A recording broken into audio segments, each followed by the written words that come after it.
holy glow. Yeah, And the god rays. But not from top, from the bottom up one. You look like a clickable NPC. With the exclamation mark on your head. Yeah. What's that? Is that tea? Yes, tea as well. Okay. Well, everyone's going on tea already. I'm going on a vitamin C. Vitamin C what we kalua. I need to get Hello. this flu out of my body. Yeah. Ever since I did the Friday Night Live at John's place, it was so dusty I started sneezing non-stop. Then Aiyo. I caught a chiller right after that. Yeah, nah. Okay, this is episode 13 of Strange World. What are we talking about today? So for the last couple of episodes, we're talking about the world in its many different possible iterations. And now the question that we ask you guys on episode 13 is, are we nearing the end, or are we nearing the system reset? Which in common words is, are we reaching the end of times? And this also nicely wraps up our season 1 finale topic. Due to all the positive comments wanting us to come back, I do believe that Strange World will be up for season 2. But for now, let's get on with the show. I really don't feel good. Like getting a Is anyone here? What did you find? You are listening to Supernatural Confessions. Alright, welcome back to Strange World. My name is Eugene Tay. Along with me are my two co-hosts. In the middle, you have Dr. Young, straddling between science and the esoteric. And on the extreme right corner, we have Mary Mike, aka the AI Tunky, who's very diligently giving us all these topics to talk about. And each week, he always tells us is probably going to be one episode, but it turns out that every topic he brings us lasts at least 2 to 3 episodes. So there's more to talk about and never ends. And of course, you guys, the listeners watching in every week, we are very appreciative of your involvement. And in fact, we are very astounded by the level of knowledge and depth of knowledge that our audience have. And I kind of feel very proud that the SC community have such quality audience. So everybody give yourself a big round of applause for making it this far, all the way to the end of season 1. We made it. And it seems that the powers that be are looking in, I cannot say confirm, giving us a season 2 Strange World. When I was doing the 5th or 6th episode or whichever, right, I thought we were gonna run out of content. And then now that we are here at the number more than 10 already, right? Yeah. I thought it was just going to be one item to talk about and then that's it. And then for some strange reason, right, I think the day after I was supposed to prepare the script, right, then more stuff came up. So I will call this the SC effect, the Supernatural Confessions effect. Every time we think that we're running out of stuff, right, suddenly more start rolling in. Yeah. Somehow it's just like we've been nudged by the universe to, all right, talk about this. Okay, you're good. Okay, now fight. Match the dots. Yeah, I'm experiencing my own simulator reality. Yeah. The deeper we delve, more stuff start appearing out of nowhere. Yeah. Does that work the same for you too, Dr. Young? Well, for me is just going with the flow. And I think I'm running out of my own hard disk space for the episodes actually. Yeah. Because it's like, and this is my model of reality. And now because of Strange World, it is also puncturing holes in this model and making it bigger, which is fun. And let's go on for the ride. Yeah. Sometimes when I write this, I feel like I'm attacking you all. I feel so Attacking bad. us. I don't feel it's an attack. But what I feel is a heavy load to process is that, ladies and gentlemen, you watch a show, possibly every episode is about an hour. The reason it's an hour because I think for the host, our concentration span and focus, I think at 1 hour we are optimal. Beyond 1 hour we will be kind of sluggish. And also for audience, an hour is pretty much tops in terms of their ability to focus. Like if you go to gym and you're listening to us on podcasts and you're running or you're driving to work, 1 hour is probably the max. But to prepare for the 1 hour show, the amount of stuff that we have to read, the amount of content that comes in, the amount of research links that come in, it's really almost like a full-time job to run one show. And I run 2 other shows this week. So Strange World is quickly taking up a lot of my time. But not that I'm complaining, because every episode of Strange World really blows my mind. So I'm here for the ride with you guys. Right. So ready for today's set of things? No, I'm not ready, but yes, let's go. Okay, take it away, Michael. Lead us in. All right. Today actually is quite nice. So as we try to end the series, on a good note, I think what we have sort of packages and wraps up all the stuff that we'll be talking about, things like pyramids, quantum fields, infodynamics, which was one of the very first topics. And of course, finally, now we have AI consciousness and ancient prophecies and cosmic timelines. So it's very nice. But before that, let's kind of recalibrate the mind to think in this way. If the universe behaves like a system, then it has its rules, it's got code, it has input, it has output, and we also understood that there is a chance that perhaps all the monoliths and all the big structures like the pyramids could be interfaces, right? Now, okay, let me see.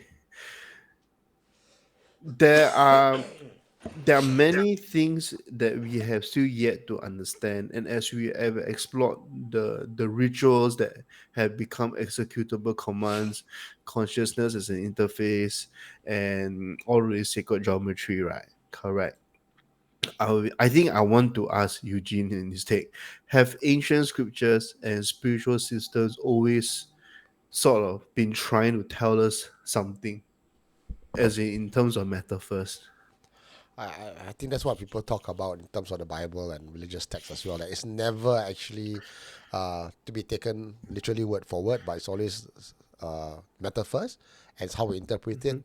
And if we go with that line of reasoning, then perhaps hidden in plain sight, once again, with all religion and all spiritual practices, are clues leading us towards or telling us what to expect. And if we again deep dive into that aspect, we can actually find that almost all religion, if I'm not wrong, and almost all culture points to that the world has been destroyed countless of times. Once by fire, second by ice age, and then third by the Great Flood. And science was also, and history was also able to back up these global events. So we are not talking about an argument between religious disbelief or science versus spirituality. It seems that the end of times, or the end times, had happened 3 other times, and we are now in the 4th iteration and coming to that end as well. Oh my God, who the hell is that? It's almost like the CIA is calling me. Or Eugene, you're talking too much. Shut up. Monday morning. Yeah. All right. Well, okay.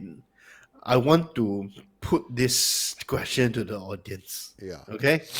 So, what if we are not just in a simulation at this point in time? But what if we are actually nearing the end of this current version? And also, before the end of the world, what theory did this season hit you the hardest before we move on to season 2? Are you asking us or the audience? The audience, the okay. audience. Yeah. Yeah, it's important that you guys, think about this and then leave it in the comment section, because mid-section we have an A&A, and the end of mid-season we have A&A, and the end of season we're going to have another A&A. So your comments, your thoughts will be making it into the AMA session at the end of season that we will read out on air. Yeah, and I think also I wanted to put out like there's been so many metaphysical science and science terms that are out there. So like if there's anything that y'all don't understand or something that y'all want us to dig deeper into the layers, we also would like to know that.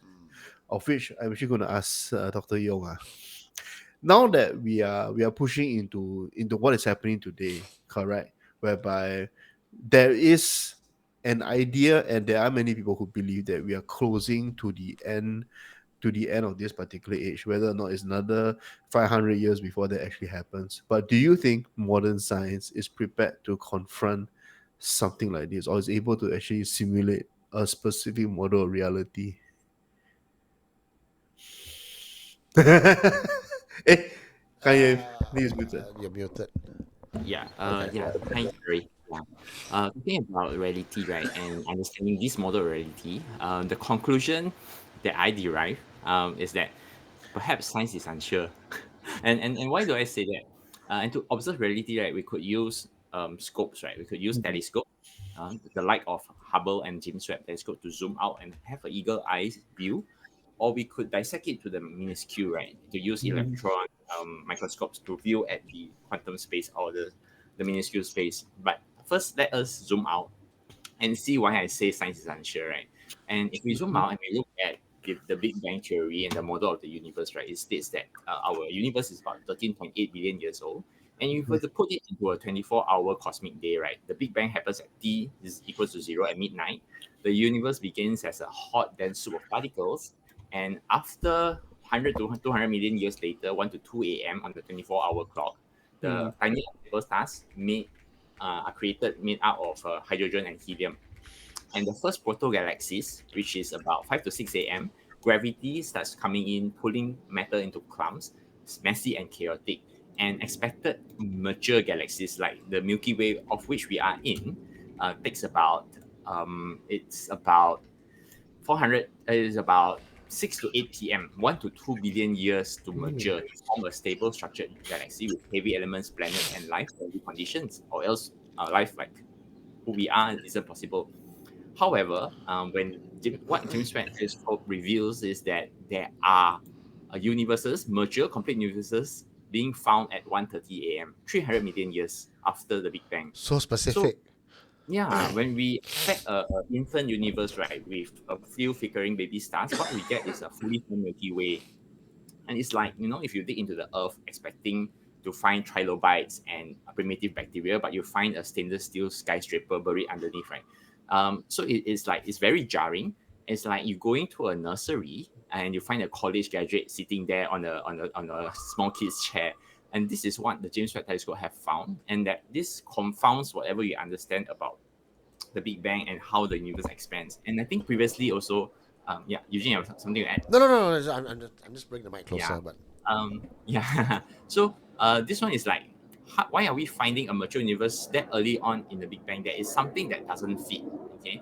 And then the part two, the previous episode, Eugene mentioned about redshift, right? And this redshift is where light stretches as the universe expands, and like a police siren changing pitch as it moves away, light from galaxies stretch into radio wavelength as the space expands. So redshift partly tells us about the distance, okay, and a higher rate shift of the light tells us that this light is coming from a further away and further back in time. The standard physics tells us that we assume that light is a constant, 300,000 kilometers per second, and the expansion follows known rules. However, again, the James Webb throws a spanner in the works, and it tells us that some galaxies are showing redshift values that suggesting they are so far away, their light should have taken more than 13.8 billion years to reach us, which means that this light is reached us is older than the universe itself, which once again, it doesn't make sense. It's like, a CCTV capturing a crime scene. Actually, before the robber is seen entering the crime scene, we see the video that the robber already collected all the jewels and ran off from the scene before the crime even started. So this is really, really jarring. And could it be, our measuring tape is wrong? We assume that light is a constant, okay, and or is it that universe we expect it to expand in a symmetrical manner, but then some areas expanding bigger, some areas are, it's like a sweater being stretched, right? Some areas, where the shoulder is stretched more, the others are stretched less. So what's actually going on? Again, it's like when science looks at reality, these are things that are jarring to our current concept of reality. And if the entire cosmic timeline is wrong, then how does how does how does all the other concepts of time and all the concepts of reality come in? And if that is looking at the macro, looking at using the Hubble and James Webb telescope, if we look at the minuscule, if we look at quantum, right, the audience and everyone probably heard of the double slit experiment. And in the double slit experiment, the light behaves as a particle and as a wave at the same time. It shows the characteristics of interference like a wave. And electrons, different from photons, they even display a greater quirkiness in the sense that when the electron is supposed to go through a single slit, it appears that this electron goes through both slits at the same time. And this is the nature of superposition. A particle in superposition exists in all possible states at the same time. Okay, and once again, it flips the model of reality again. And looking at the macro, looking at the micro, there are uncertainties. There are we can't really wrap the full picture. And this is without going to the concept of parallel universes, without going into Marvel's multiverses, right? And it's already so boggling. Yeah. Nice. I think that's a very Stephen Hawking's side of things, right? Under quantum physics already we're talking about here. Wow. I mean, for me, when I think about the Big Bang, I just think that it's about our whole universe was in a hot, dense state, and it's about nearly 14 billion years ago that you just mentioned the expansion started. So the Earth began to cool, and the autotrophs began to drool. The Neanderthals developed tools. At that point in time, we started building the wall. We built even the pyramids. So math, science, history, and, unraveling the mysteries. It all started with the Big Bang, lah. And then we had Sheldon. Wow. I think Dr. Young is the Sheldon of the group, man. He's like the most brilliant person around. No. Sheldon has too much eccentricities and quirks, lah. Dr. Young's still very normal. He's got I suspect he's got the Asperger's actually. Who, Dr. Young or No, the Sheldon character. Sheldon I have character. ADHD, I really. ADHD? Wow. Yeah. Because I have one student who's also exactly like that. So just to circle back to what Dr. Young has said, I think the stuff that he's dropping, it takes a bit of reading and understanding on the audience part. But I guess what we're trying to say, to frame up the entire discussion, which really intrigues me, is that time as we know it is very questionable. The time as a construct we all know was man-made, because it was something that allowed trade to happen. Something ease of time, like the whole universe can look at a watch and go like, we kind of on the same page. But we also know that spiritually time doesn't work that way. And now science have caught up. Quantum science have caught up and proven that time really don't work that way, and that perhaps there might be more that we don't understand. But the question is, are we as humans ready to abolish our 24-hour clock, our 365-day calendar, to adopt something else? Oh, all the OCD people, I tell you, will melt down. Flip. Those like who every 15 minutes got something on, right? Wow, they will die. And Eugene, what you said, right, about our current interpretation of time, the modern way of looking at time is called monochronic time. But indigenous cultures, they function differently. They have a polychronic time where different timelines cross together. And later we're going to talk about, we're going to mention about Hopi, right? Oh, and they also have a very, very different concept of time than we do. Yeah, I think the Hopi discussion, the Hopi prophecy, when we're talking about end times, that's something that we really cannot avoid talking about. And again, the Hopi prophecy is not something made up; it's something that is steeped in our own history books. So, Mike, you wanna drop us some tidbits on that? Let me do that. Yeah. Okay, so. Okay, This new sorry. place- Also, this answers the question. Like some of you may be wondering, what are the audience the hell talking about the fourth world when they are talking about the comment section? We're going to address that as well. Yeah. So let me do the bit of the setup. Okay, so we're going to an entirely different place. We've been talking about Egypt, we've been talking about the planets, but there is a group of people in Arizona, USA. All right. Now, before the scrolls, before scripture, before even telescopes or algorithms or AI, there were these people called the Hopi. Okay, one of the oldest living indigenous tribes in North America. Interesting, right? North America now. None of the Asian, or we've been talking about, but yes, North America. So located in the high desert Arizona, where there are dry lands, redstone, and the sky stretches forever. All right, the Hopi, right? People, they are very remarkable for the way they handle time, and they actually have a map of time while the rest of the world chases the poly wait, no the monochronic time that Dr. Yong just mentioned. Correct. The Hopi describes reality in cycles,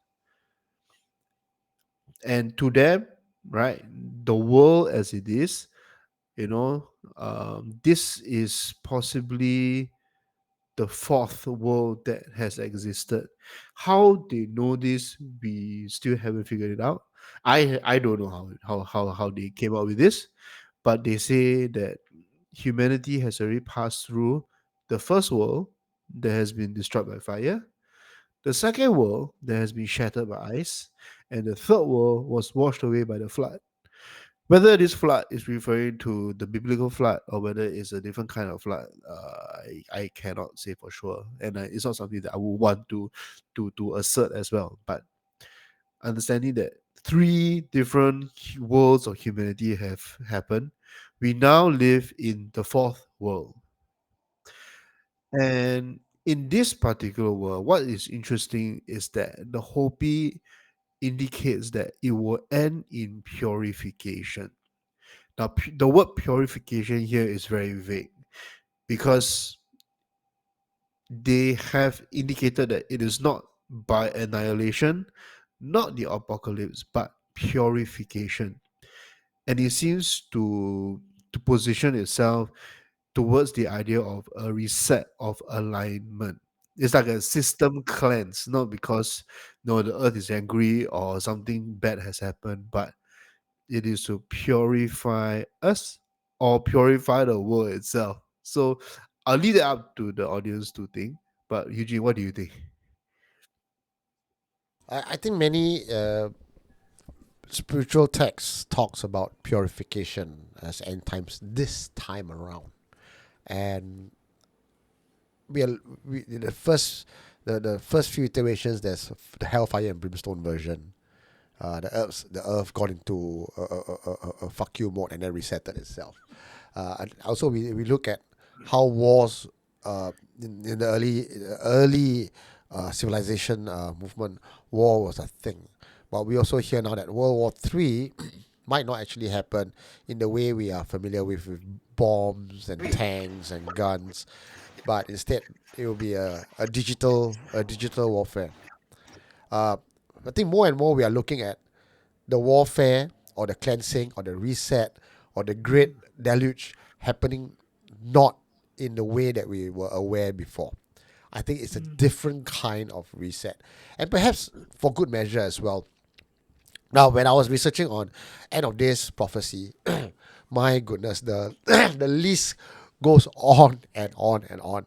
But what was interesting is when I tried to triangulate all, or at least some, no, all is a lot, some of the prophecies, they all point towards this same thing: a reset, a cleansing, a purification, a purge. All because mankind has what's that one of the biblical one? Is it Sodom and Gomorrah, where all the people were living Oh debauchery? yeah, Sodom and Gomorrah. Yeah, Yeah. right. And then the reset happened. So we are at a stage of our civilization where we have misbehaved. Civilization as a whole has gone south. Our values have been eroded. I know we're all about the whole inclusivity, the LGBTQ, but again, in some faith and religion, that is a degradation of the moral fabric.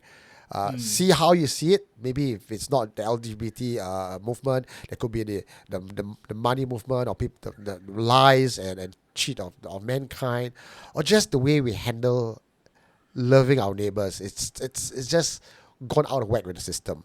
And again, Because yeah, huh? Captain America had sorry, not Captain America, Captain Planet has failed. Our Captain Planet has failed. So this has to happen. That's right. That's right. Because the flat top green color hair look was out of trend. Yeah, yeah. So that's what I think about it. Yeah. It's interesting because it's like the like if you put it into terms of coding, right? It's Yeah, like code is starting to corrupt, and yeah. the system is preparing to kind of debug itself. Mm. All right. So, audience, what do you think? Do you feel like we're living through a breakdown with everything that's happening? And perhaps maybe for Dr. Yong, um, do you think that the collective human consciousness acts as a force that triggers macro level reorganizations in nature? It's very similar to how I think you mentioned before the prayer thing that we're trying to do. Yes, yes, yes. Yeah. Yeah.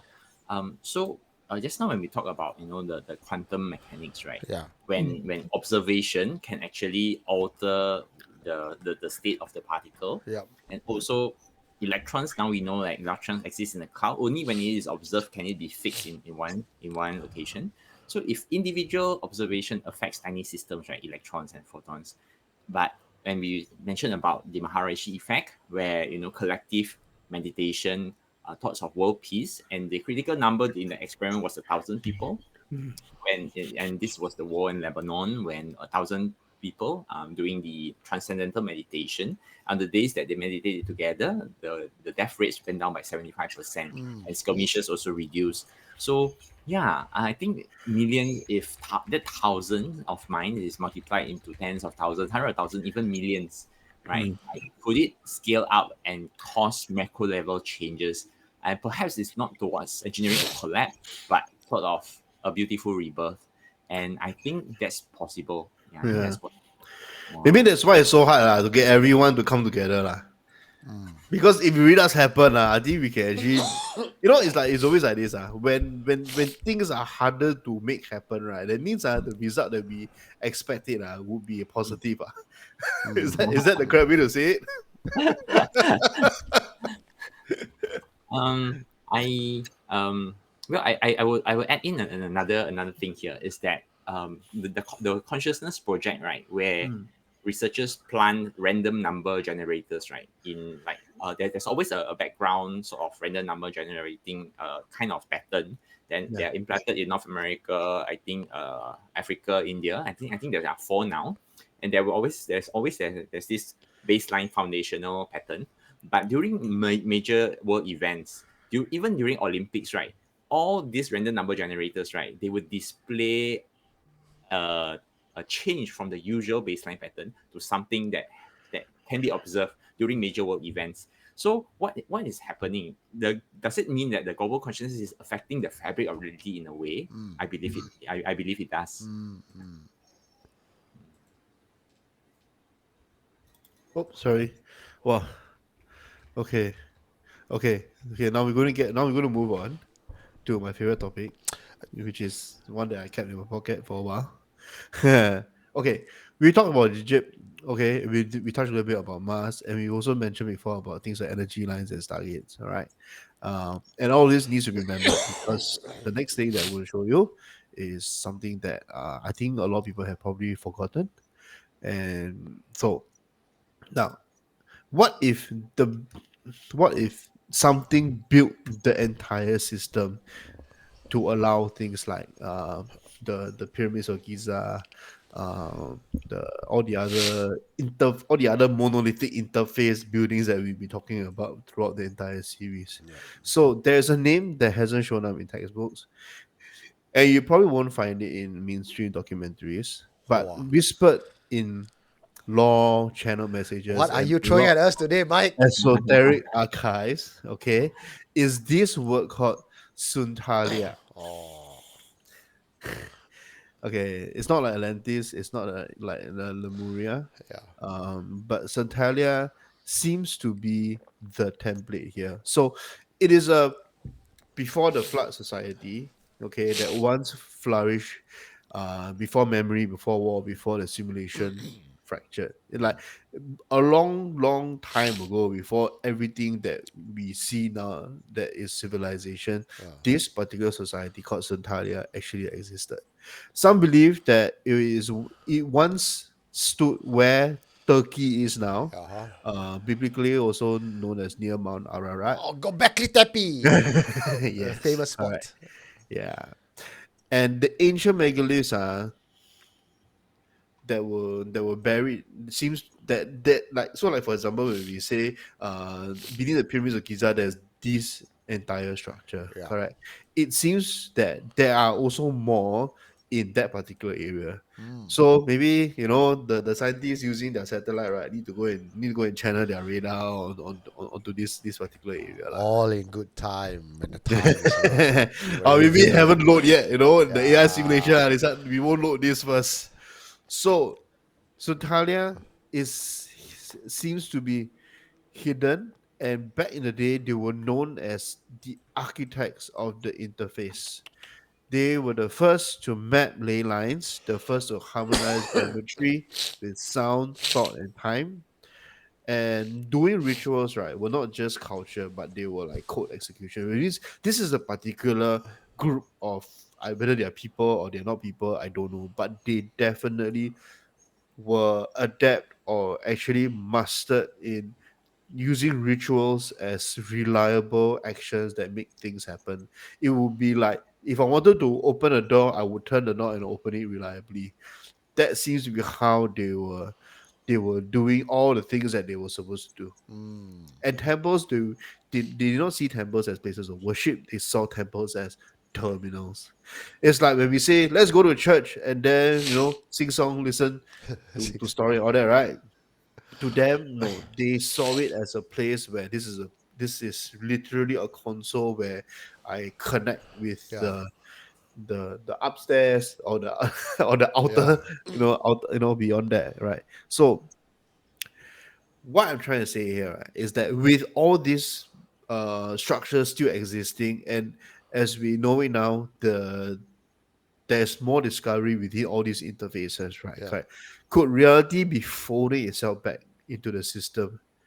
You know, whereby we are now at that stage where some kind of reactivation is going to happen.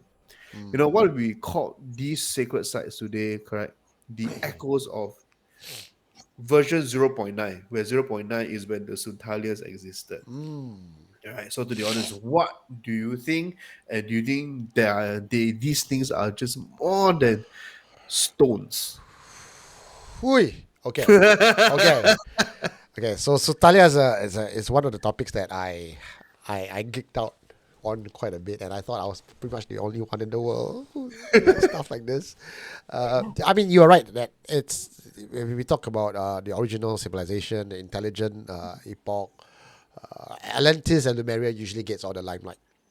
Suntaria, it's doesn't seem to have that kind of popularity as these other two places that I spoke about.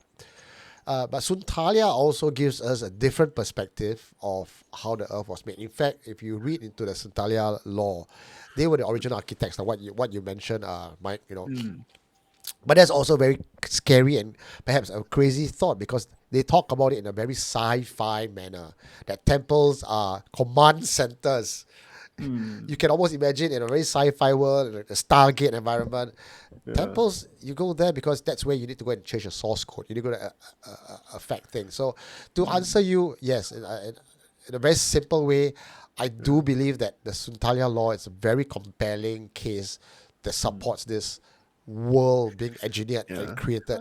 I mean, even today also, we are still essentially doing what they've been doing, right? Exactly. Every time you need guidance or you're unsure about something, you either go to a temple or you Yeah. go to church or you find somebody who is from a church or a temple.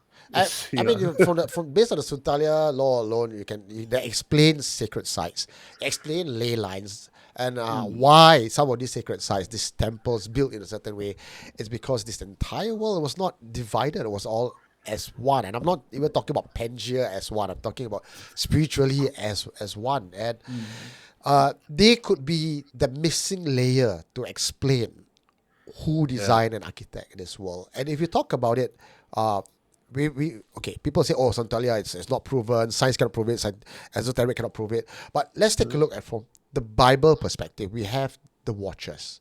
What Right. if the Watchers are actually from Santalia? And they are there to ensure that the code that they have created is in the balance. Except they don't use the word Suntalia. The term is Watchers. Okay. Take a look at the Gnostic interpretation for that as well. They don't have the Watchers. They have something called the Builders. But the Builders function the same way as the Watchers, keeping the divine frequency in order. Everything's in balance. The Yeah. cultural echoes are still resonating out. And I think Right. we as humans are just that little lemmings, right? Yeah, possibly. Or if you play Minecraft, we are the villagers just walking around Yeah, with the randomly. PX. Yeah, just following the rhythm of the world that has been set up by these ancient lords. I will say gods, like ancient lords and master or architects. And then we think that, oh, we control the world. No, I don't think that's where we are at. Yeah, I mean, okay, we understand that Hoppy has indicated that we've been through three different cataclysms or resets, right? And we also know that, okay, so from how I understand, if we were to connect the Watchers to the Suntalians, for per se, right? I understand that the Watchers, when they existed on Earth, they were teaching, they were actually teaching humans how to do pretty much just everything that they weren't supposed to know. And like, if we connect the if we put two and two together, right, correct, it may not be impossible to say that although perhaps Italians were actually just human beings, but because they were taught many different stuff from the Watchers, that and they definitely delved into things that they were not supposed to know, or they unlock certain rules and rituals that would hack the way the universe works for them, that will eventually evolve into, being able to do rituals that literally change reality itself for them. And in this case here would be that they may have had that knowledge to know how to map ley lines just because of something like this. like like even as we delve deep into all of this stuff, correct, I won't be surprised if one day we actually touch into things that we weren't supposed to know, weren't supposed to see, or even, let's say, we come back to the idea of 八字 that I have been looking into, right? They call it the observation over 3, 4,000, 2,000 years of observation. But even then, it looks like there is definitely a specific mechanic that is running the entire universe, or rather running reality itself into how it works, and whether or not this is similar to the knowledge that the Centalians have, we don't know. So I'm pretty sure Centalians probably have more for them to be able to know how to do whatever it is that they do. So I want to pose this question to us to discuss. Again, no right and wrong, just something that clicked in my head as we are talking. But in order to tell you what I want to tell, I have to guide you through it first. All right. So All right. audience, journey along with me on this one. We will look at money because we all know money. Money is a resource that we can never get enough of, and we always yearn for more. And there's of course the many different school of thought, frame of mind about what we can do with money. Dr. Yong, if you have abundance of money, what would you do with it? I'll give you multiple choice to make it easier for you. Will you A, spend it on yourself because there's so many things you want to get, and there's nothing wrong with that? B, would you give it all away because the world needs money more than you? Or C, perhaps find some way to, of course, not live in poverty. There's some religious books that never talk about living in poverty, but being self-sufficient, and use the rest for something good. Like, what would you, again, don't be afraid to say you want to take all the money on your own, okay? A, B, C is an acceptable answer. Which one would you go for? Mike, Young, your mic's off. Yeah, I would say that I would take money to me is about the ability to be comfortable and for convenience. Yeah. So there will be an amount I will set aside for that. I don't know whether I'm skipping A, B, and C, but this is what I gather. And then another amount would be having the investing principles in mind, right? Like I having the trust, and this bundle amount of money, it should be able to have babies on its own. Then I would spend whatever comes out from the dividends, whatever comes out from the or whatever comes out from that, and Yep. the principal amount should stay the same. And can I use that for all the projects that I want, saving the world, creating green lungs, everything. Yeah, that is what I have in mind. That's a true concept of abundance, isn't it? The angle of the question. Yeah, that's good. I like that Yeah. answer because I would have done it the same way as well. Mary, Mike, again, don't feel peer pressured by us. You can take all the money if you wanted to. No shame in that. No judgment. What will you take? A, B, or C? Okay, what's A again? Sorry. A, take all the money in the world for yourself because so many things you want to do. You Okay. can go to all the siam tu you want. Pep, pep, pep, pep, every night. Oh, thanks, All- putting this out on YouTube. Order all the Martels you want. Okay. Or B, you're going to be one of those. No, I don't need any money. I'll take the public transport because it's good enough. I'll give out every cent to the rest of the world who needs it more. Or C, perhaps find a balance like what Dr. Yong has said for him. Invest the principal, let the principal give birth to more money, and then he can use the money to help people. Yeah, actually, it will be C. Right? C. Yeah, it will be how do I keep basically how do I maintain it calibrated in a way that is selfish and actually I would say it's selfish. Okay, so when I say selfish for me, right? Correct. It means that I get to do the things that I want within reason and still push on to to fund the things that interest me, like for example all this esoteric stuff. Yeah. Yeah, that's how I would do it. But I think it's still selfish. I don't think that I will say like, oh no, I'm doing all this research and I'm doing all this content because I want to help the world. And like yes, helping the world is, or rather, okay, increasing content and education for the world is one, but it would be more like a byproduct. Like I think ultimately, It's like by helping yourself, you help the world. yes, something like that. Yeah. So I still consider that as selfish. I see Mike like struggling at straws. They're like, oh shit. They are just No lah, get because caught in like like deer in the headlights. yeah lah, because like I mean that's just how we think lah. You know, it's like No shame, Mike. No shame. It's perfectly fine. It's no shame. Come on. For me, I think I have lived my life be very giving, and I have learned to use your words to be a bit more selfish. But I understand that it's not being selfish to look out after yourself. I draw that parallel analogy when you're in a plane. You can't help others if you don't help yourself because you always need to pull the oxygen mask and put it on for yourself first so you can help others. Because you cannot pour forth from an empty cup, which is something that I learned myself, like trying to help the world and giving everything I have with no ability to replenish yourself.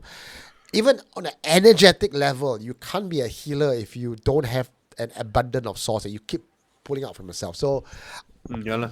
no shame in that. I think all of us, even our audience, from a very intelligent level, would choose C as the answer. But how many of us realistically live that path? I would say possibly 99% of mankind around the world is not living that almost commonsensical direction of let's take our money, let's put it somewhere, let's grow, let's help the world. Most times we never help ourselves enough because we always think we don't have enough. And that mindset of lack is what makes mankind greedy and trying to one up each other, because the rich neighbor, Joe next door, isn't going to help me. He's helping himself. Look at his two maids, his three mistresses, his four cars, and I'm here struggling my 9 to 5. So when I even get $1,000 more in my paycheck, it's not going to go to the bank account to create abundance to help anyone. It's going to go to me first, because I justify it as I don't have enough. Now, again, as I mentioned at the start of this question, it's not a trick question. There is no right and wrong, but it's the vibration of where we are heading towards.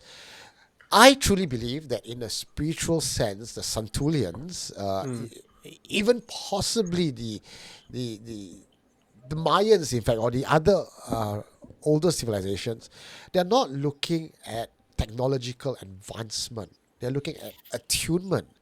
The advancement already exists.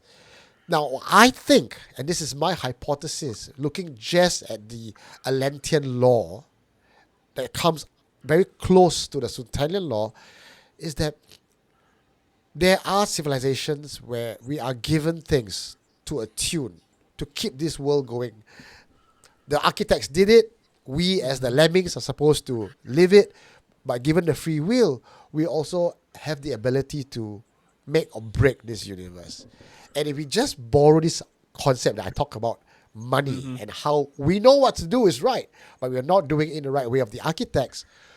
And then we look at the Atlanteans, they were given the technology, given the brilliance, given everything, like the first blueprint, the first relationship where you are giving 100% of your love and every fiber of your being, and then she cheats on you.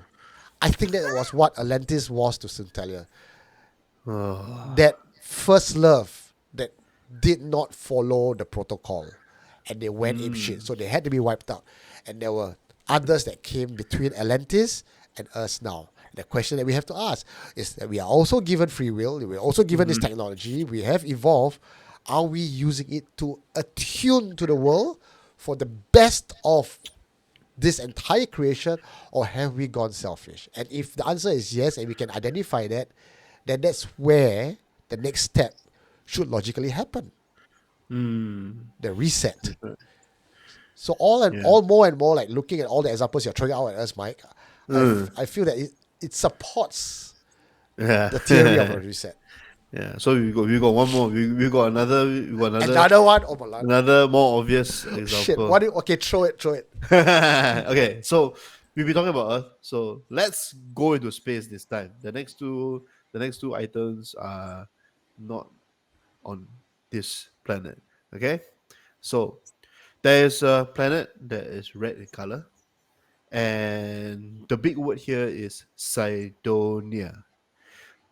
So on a stretch of terrain in Mars, okay, and this is photographed by NASA's Viking mission in 1976. Okay, beyond the dust, rocks, and shadows, when they sharpened the images, there was a face on it, a massive mesa with symmetry that is Let me perfect. pull out that photo and show you guys. But go on, Mike. Okay, so the pyramids, geometric spacing, angles that shouldn't exist, if we say that there is no intelligent life form on Mars at all. So scientists call it pareidolia, seeing faces in clouds.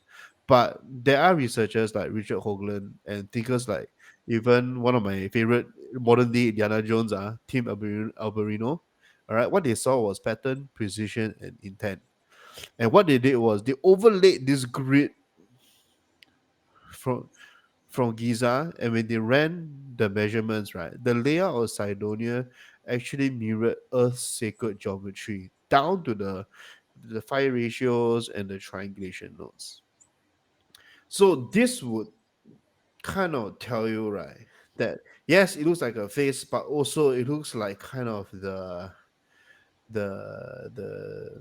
the sun shining against the corner, or perhaps a much bigger pyramid. We don't know, right? But here's the thing: what if Mars itself, now that we know that whether it's artificially made structures do exist in Mars, right? What if Mars was actually version 1? What if once upon a time Mars actually did support life form, and that instead of it being that aliens exist, but it was like a test server, simulation prototype whereby a civilization that either self-destructed or got wiped away to make way for Earth, or maybe they self-sabotage, delve too deep, they put the plug, and then messed up. So I wouldn't say Cydonia would be like a Martian mystery, like are there little green men that exist? But maybe it could be a warning flag, like a planetary ghost town that holds fragments of, you know, uh, architectural command lines that went wrong. We don't know, right? And if we perhaps do not learn from what happened to Cydonia, could the same thing happen to us here on Earth?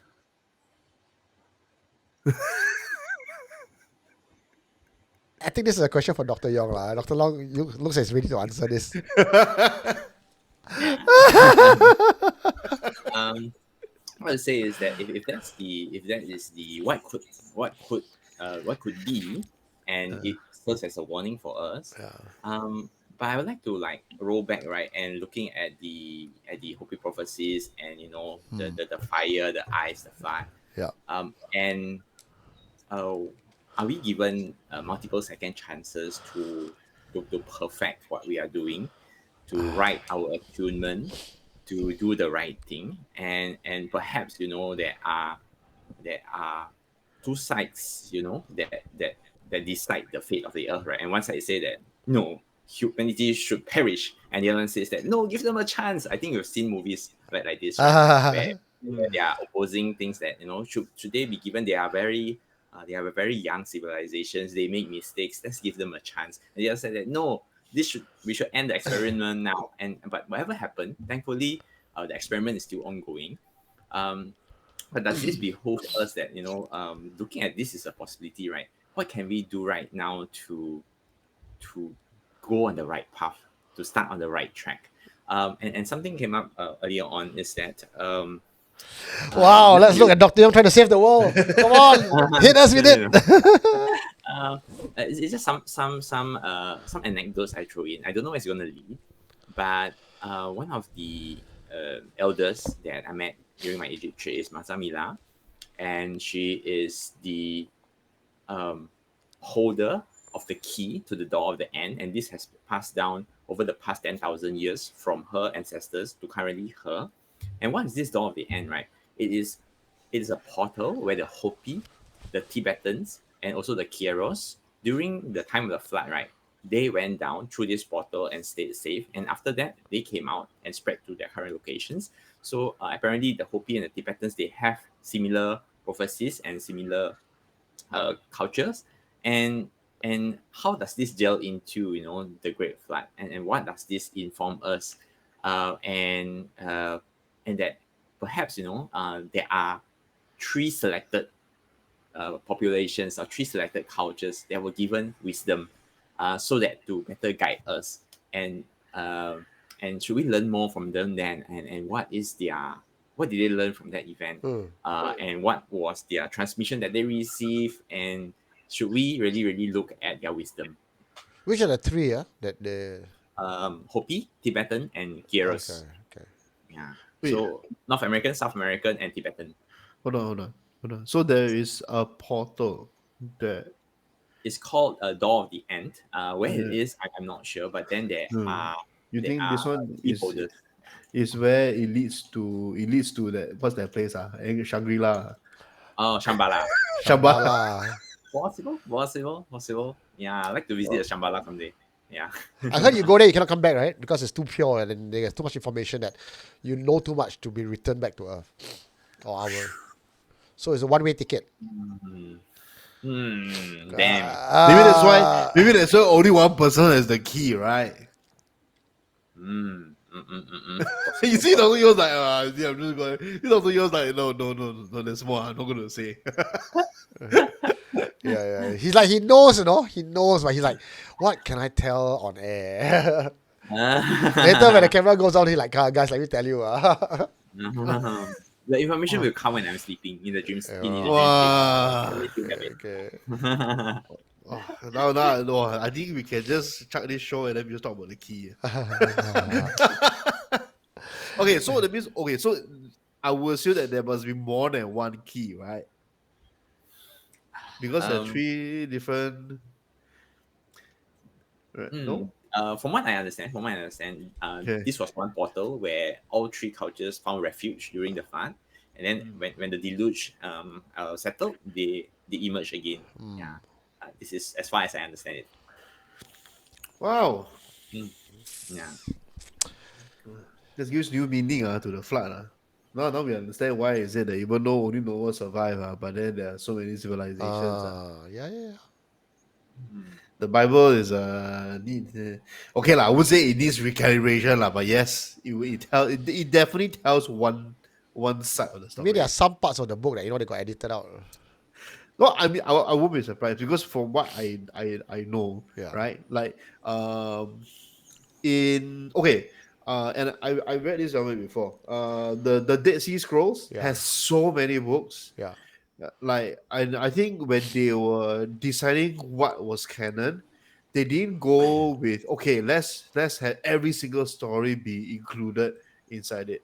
I think what they did was to make the Bible canon was that these are the 66 books that specifically points to Christ.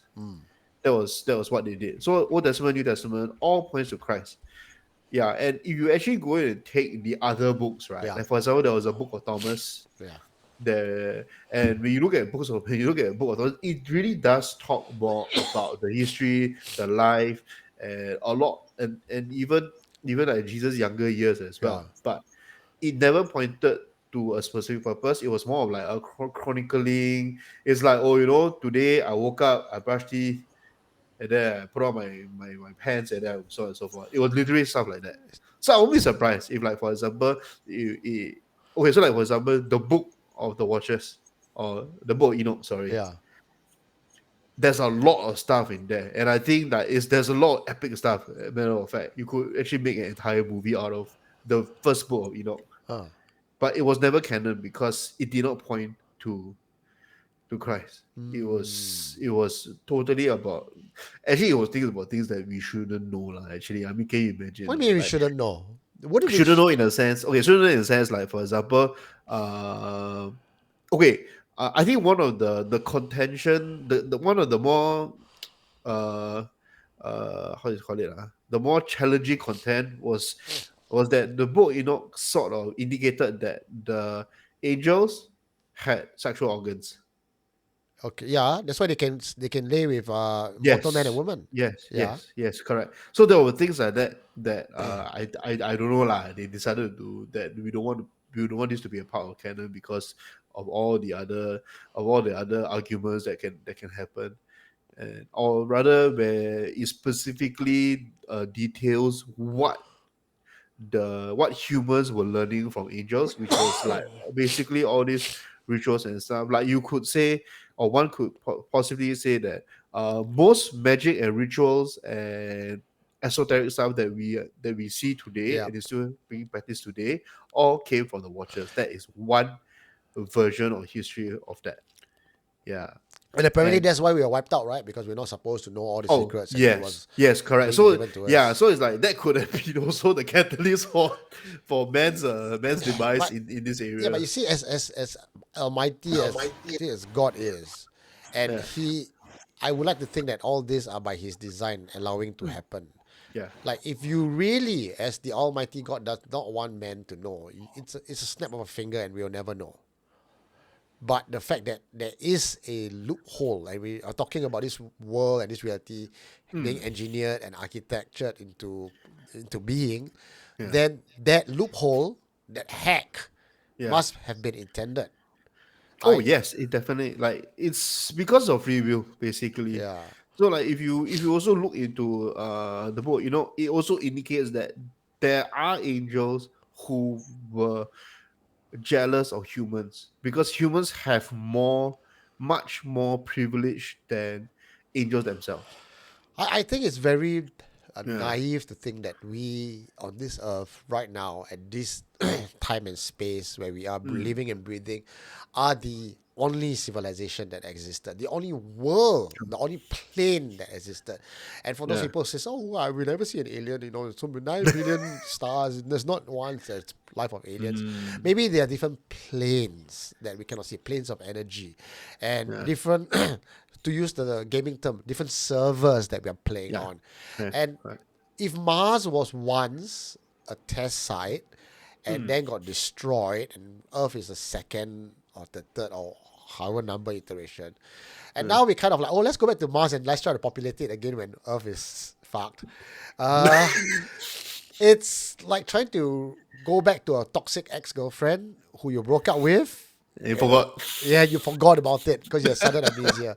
But there Yeah. are other evidence in history books, in Mm. esoteric guides. Like say, I think the next one that probably want to pull out is rehab. It's actually somewhere Rehab. between Mars and Uh, Jupiter. And is that world yes. not obviously that's not where our human condition can flourish right now? As if the entire Mm. universe is made just for us. It's quite naive to think that way. But there could Yeah. be other iterations like the angels, like different beings that live on that planet. And Mm. if you read the books, and it's not just like Mars, where okay, uh, we just do a wipeout, we leave some of the remnants there behind because we never do a proper defrag and hard disk cleaning. We just delete the main folder, but the rest of the library and DLL we never delete. That's No, what no. Mars is. Uh, Yeah, spaghetti code. yeah, but rehab is like a format, like a total Yeah. destruction. So if we look at the universe as a much bigger picture, Earth is not the Mm. only place. That's true. That's true.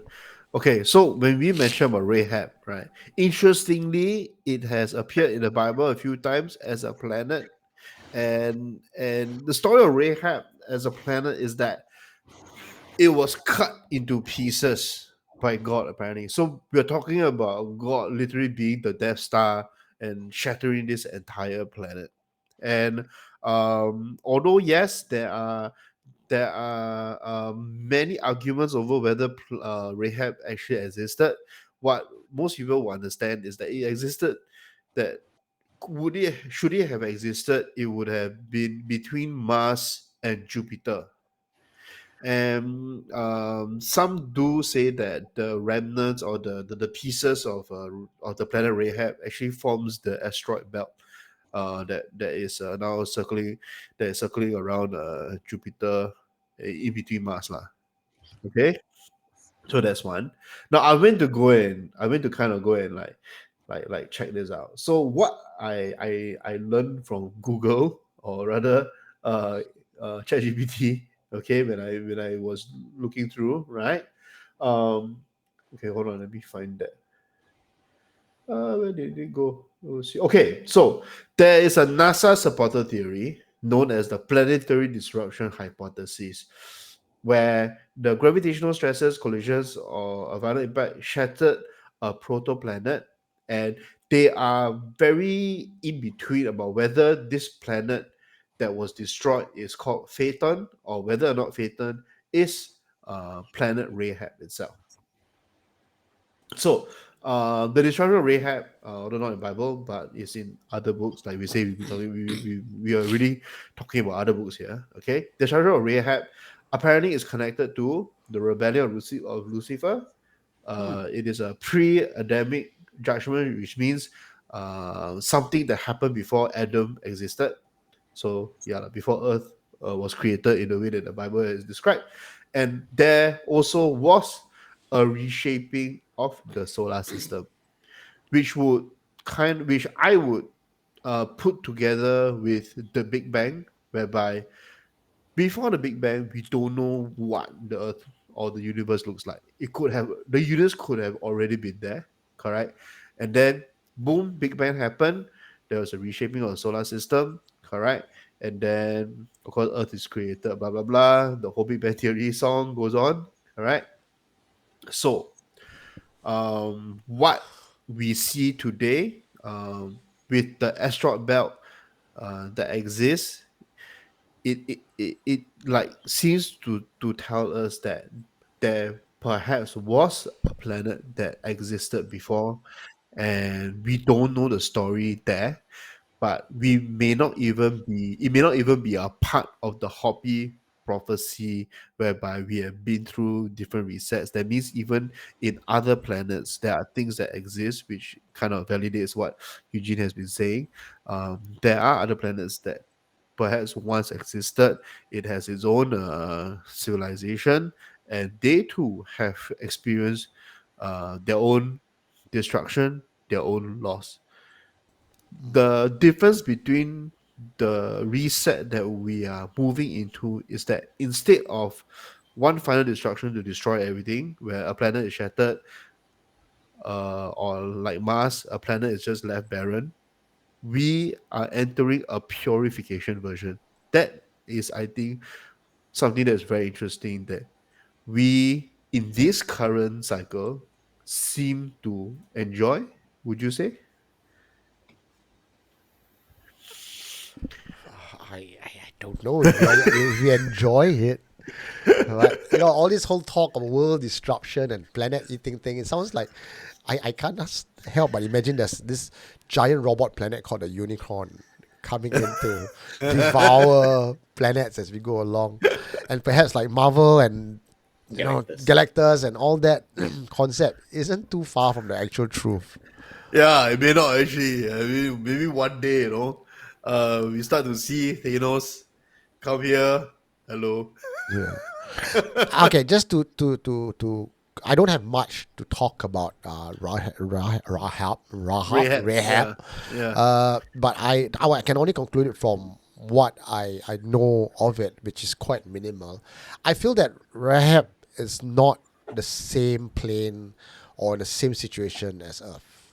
I think that entire planet is of a different battlefield altogether. It's between gods and divine beings, aliens, if you want to call them, on a much higher scale, much higher level.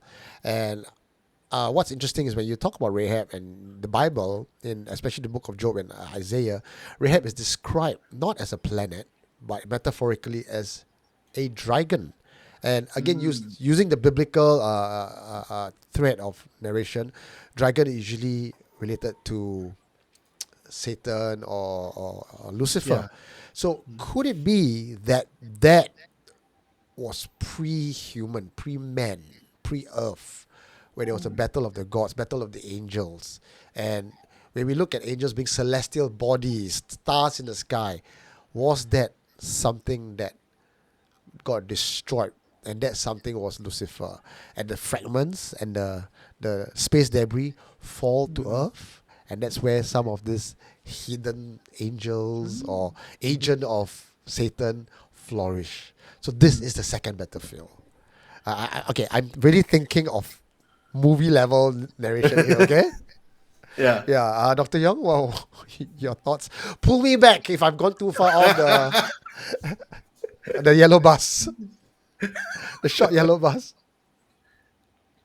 For me, I would say that I'm not familiar with this planet Rahab, and but it's just an explore. What do you say? It's just an extrapolation from Yeah.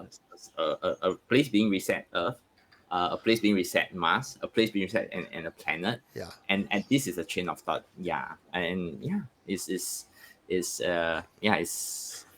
possible. Yeah, but I'm not familiar with this idea. Okay. I think if you want to borrow, again, one of the common concepts is I always feel is history repeats itself, as above, so below. So what we are seeing on earth is also a reflection of what has happened in heavens. I see the fall of Rahab is to heaven what the fall of Eden is to earth. Does that make sense? There's always that man or that being, not man, the entities not following the order of the creation. But why they don't follow the order? It's like you create this and then you give us free will and then we fuck it up. Then you go like, oh, let me destroy you. Like, I think it's kind of fucked up. Like, I see it from a child's point of view. Like parents say, you can do whatever you want lah. You can lah. Go ahead lah. You try lah. You try. Then when you do something wrong, they go, oh, I beat you. Yeah, that's how it feels like. And I feel if that's how God functions, then fuck you, God. You know, like I feel cheated. Yeah. Okay, so just to dig in, like you say, it is yes, it's very likely that Rahab may not have been a planet or may have been a planetary size entity. Yeah.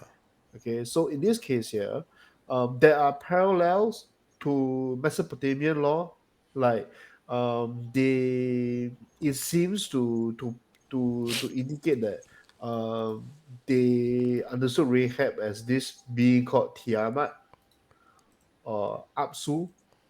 Okay. Yeah, so okay, sure. It's nice to know at least, that Tiamat is really- a dragon queen from yeah, Forgotten correct. Realms. Yeah, it's also but I mean when we see Tiamat Mesopotamia is a goddess apparently. Maybe is that's like why Christians don't want to dragon. let their children play Dungeons and Dragons. Oh my goodness, I tell you, really, Isn't it? confirm one? No, sure. I mean, I tell you, okay.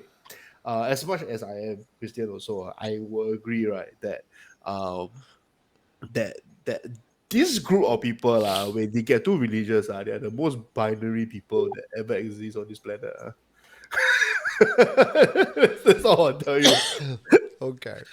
Yeah. Okay. So anyway, yes, there is yeah. Okay. So Tiamat was the primordial goddess of the Salt Sea and primordial chaos.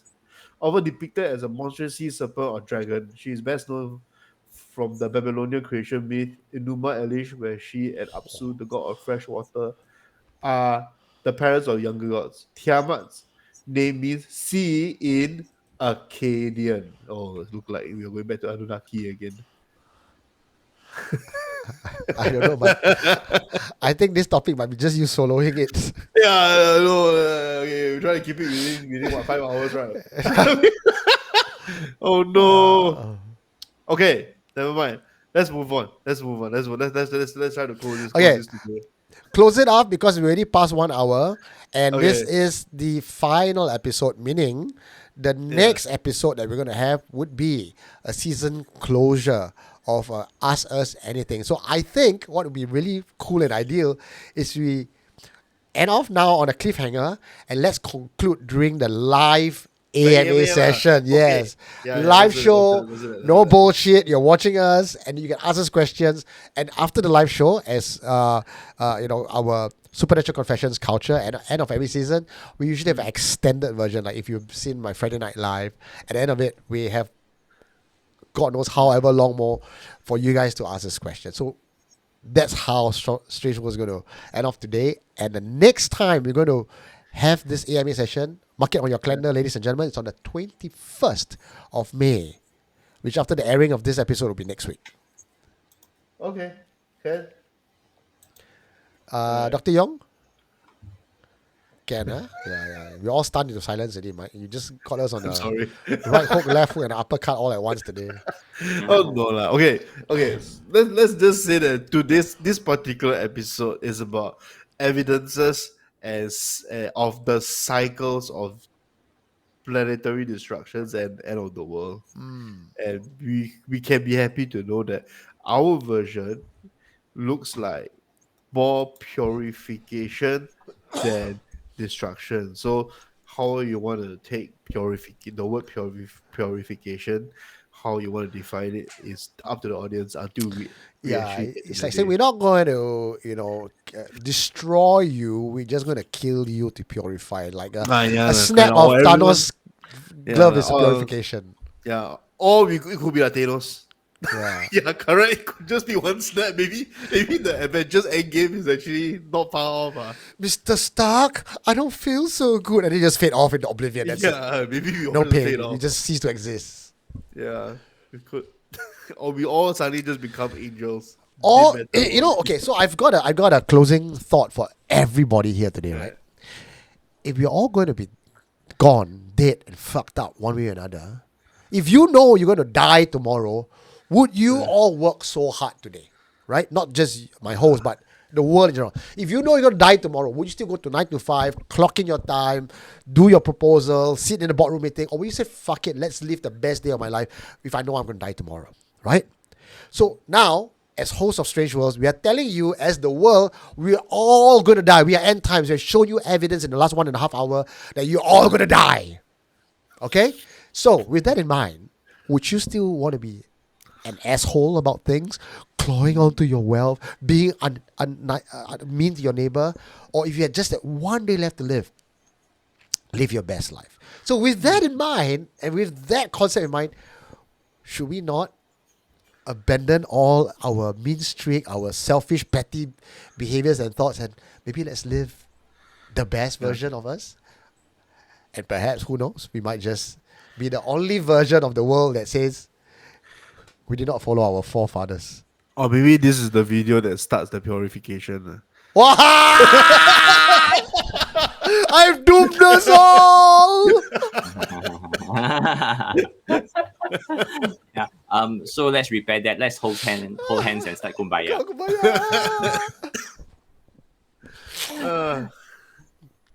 Okay, wrap it up, Mike. Okay, so I think on the next round we still have quite a bit.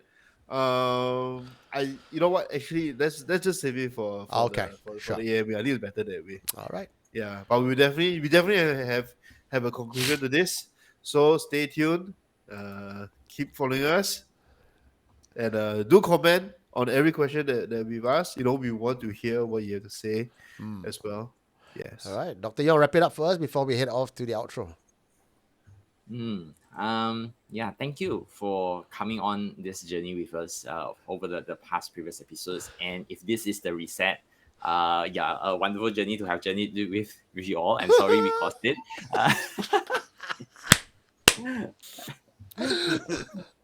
There you go. Goodbye. It was nice knowing you guys, and we hope see you guys in the next episode. Hopefully. All right, 21st May. Setting your calendar. We'll see you guys for a live Strange World season closure. Good night. Bye, everyone. Bye-bye.